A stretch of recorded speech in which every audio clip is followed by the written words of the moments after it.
อกยาพันส่วนน้องแจ่มจันนั่งหานอาหารฟังเพลงน้องดื่มน้ำส้ม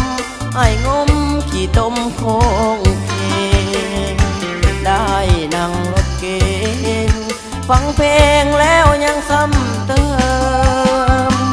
ความหาเขาเริ่มเมื่อบุญบังไฟส่วนน้องจากไปห่างไกลในเดือน3 เพลงเมื่อแห่เทียนไฟ3 ไว้มากับรถเก๋งแม่นกายบ้านทรายแล้วเล้งเปิดเพลงสติงหอมใจลืมไล่บ้านป่าลืมนาที่น้องเคยด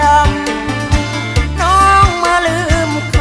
ำหวานล้ำก่อนจากลาลัยลืมคนหางเก่าเขาเอาเงินคำมาใจแกงหน่อไม้เคยได้กินอยู่ที่ยังนาโอ้น้องกันดาบ่น่าลืมไว้เคยหักปักใจต้องกลายเป็นหักเหลือเด่น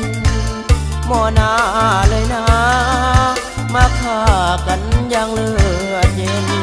หรือน้องที่อายนั้นเป็นผู้ชายบ้านนอกขอกนา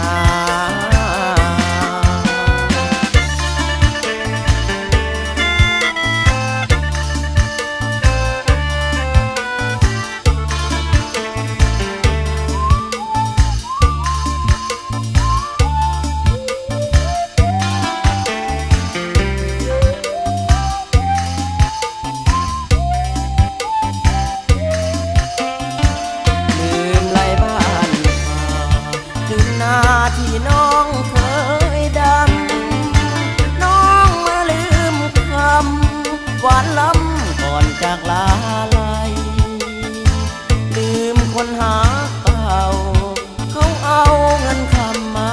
ใจลืมแกงหน่อไม้เคยได้กินอยู่เที่ยงนา